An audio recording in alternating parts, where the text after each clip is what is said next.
Yeah. So you took mine, Shelby. Going out in nature, I love that. That is definitely one of my go-tos, and using the five senses exercise, just kind of, using my, identifying things that I see, that I hear, that I taste, that I feel, to kind of bring me present to that moment. And that's very helpful. Like when managing stressors of the day, I think that, my difficulty was getting on today.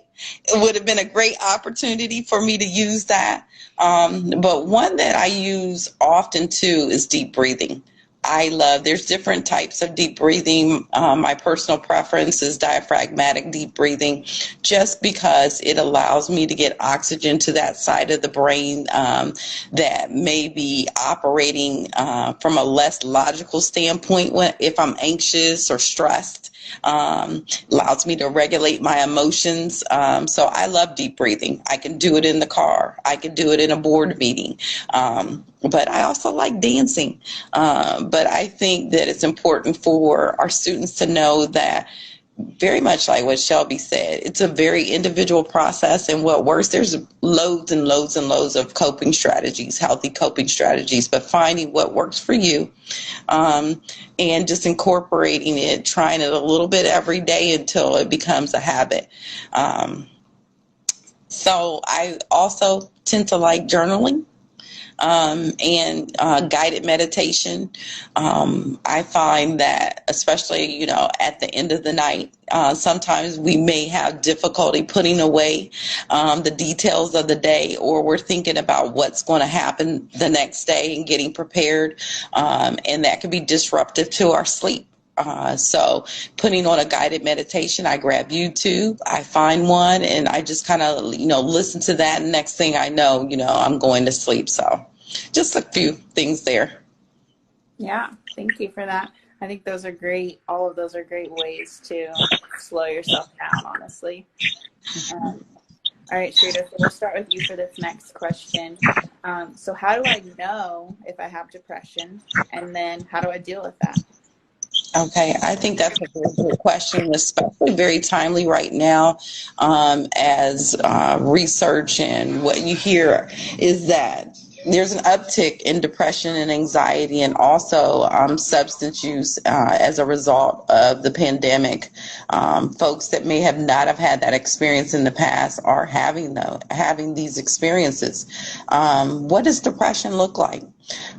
Depression can look like irritability. It can look like sleep disturbance, whether not getting enough sleep, getting too much sleep. It can also look like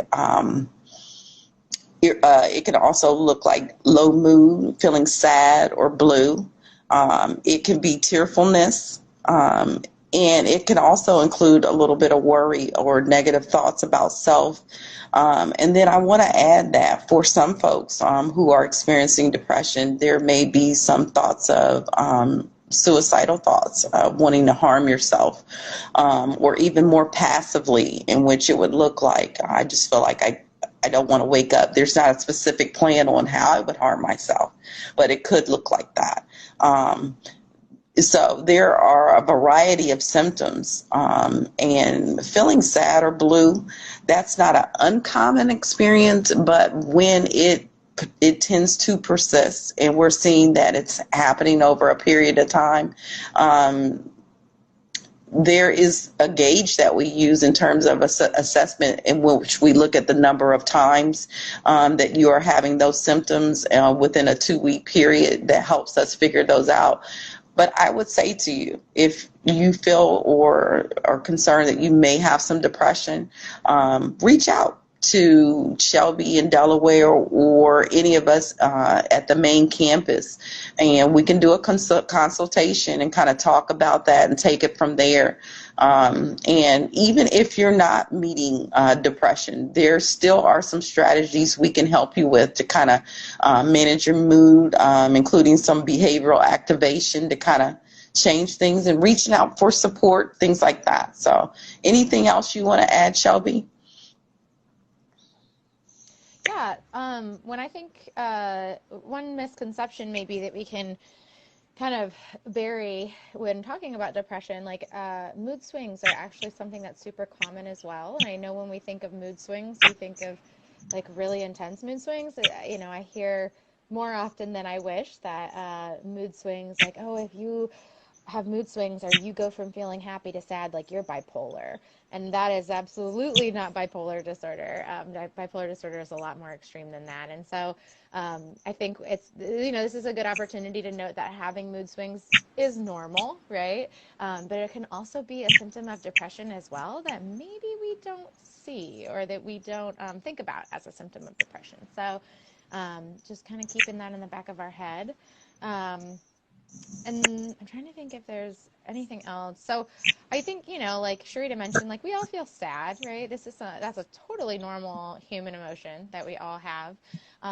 When it starts to become a cause for concern is after we start to notice that we're feeling that way for a couple weeks.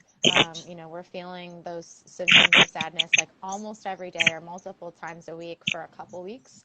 And it's, you know, going back to the very beginning of what I mentioned, like it starts to impact our functioning. I think that's a really big thing to keep in mind. When it starts to impact our everyday life, whether that's work, school, relationships, that's when we want to maybe take note that it might be something more. Absolutely. And if I can just add on to, so thank you, Shelby, for that. I think that kind of filled it out really nicely. Just to add a couple more symptoms too, low energy. And sometimes we'll hear things like, you know, well, I'm just a procrastinator. And sometimes in context, that can be a symptom of depression as well.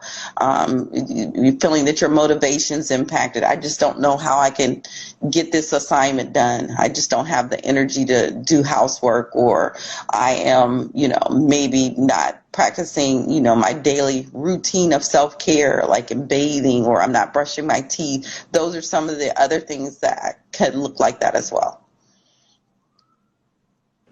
Definitely. Thank you both for sharing. I think depression's complex, right? And humans are complex. So I think it's important to kind of tease through that sometimes.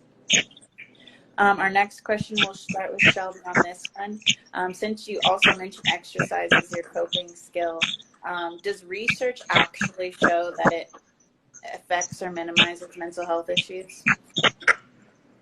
Sharita, can you mute yourself? Sorry, I like am hearing, for some reason I'm hearing like background noise.